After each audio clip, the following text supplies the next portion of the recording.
तो जयपुर की बात कर लेते हैं। 18 आरएएस अधिकारियों का तबादला यहां हुआ है। तहसीलदार से आरएएस में प्रमोशन हुआ है। प्रमोशन के बाद आरएएस के तौर पर पहली पोस्टिंग ज्यादातर को उपखंड अधिकारी के तौर पर ही मिली है। तैनाती जो की गई है, अजमेर और जोधपुर विकास प्राधिकरण को उपायुक्त बनाया गया है। कार्मिक विभाग ने यह आदेश जो है वो जारी कर दिया है। तो अधिकारियों का तबादला, तहसीलदार से आरएएस में प्रमोशन के बाद आरएएस के तौर पर पहली पोस्टिंग और ज्यादातर को उपखंड अधिकारी के तौर पर तैनात किया गया है। विश्वास वर्मा हमारे साथ फोन लाइन पर जुड़ गए इसी पर और जानकारी देने के लिए।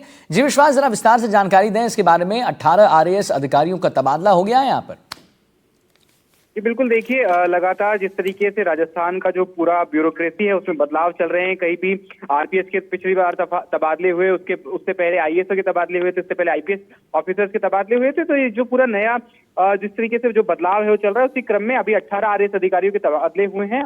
डिपार्टमेंट ऑफ पर्सनल ने आदेश जारी किए हैं, जिसमें तहसीलदार जो कोटे के आरटीएस सर्विसेज के जो अधिकारी होते हैं उनका आरएएस में प्रमोशन भी हुआ है और उनको आरएएस में प्रमोशन के बाद में जो पहली पोस्टिंग है वो दी गई है। अधिकांश जितने भी इसमें कर्मचारियों ने उपखंड अधिकारी लगाया गया है। साथ ही 2 जो अधिकारी हैं उनको अजमेर और जोधपुर विकास प्राधिकरण में उपायुक्त जो है वो लगाया गया है। जिस तरीके से देखिए आरटीएस सर्विस जो होती है उससे प्रमोशन आरएएस में इन अधिकारियों का हुआ है। प्रमोटी आरएएस जो अधिकारी हैं इनको पहली बार जो पोस्टिंग है वो दी गई है। लगातार इस तरीके के जो फेरबदल है राजस्थान की नौकरशाही में वो लगातार चल रहे हैं। जैसे ही मुख्य सचिव, जिसके बाद में पहले मुख्य सचिव सुधांशु पंत थे, इनके बाद में जब वी श्रीनिवास आए हैं तो उसके बाद भी जो नए सिरे से पूरा जो राजस्थान का जो ढांचा है नौकरशाही का उसको पूरी तरीके से बदल के और नया ढांचा खड़ा किया जा रहा है।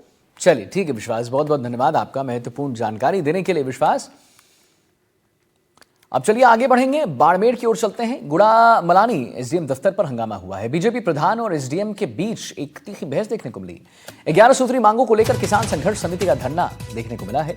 फसल बीमा क्लेम, बिजली कटौती को लेकर बहस हुई है। किसानों का आदान अनुदान रोकने से नाराजगी भी यहां पर जो है देखने को मिली है। एसडीएम ने प्रधान से इस्तीफा देने को कहा है। एसडीएम के आश्वासन के बाद मामला शांत हुआ है। 3 दिनों में समस्या का ठोस हल नहीं निकला है। तो गुड़ामलानी एसडीएम दफ्तर पर हंगामा हुआ है।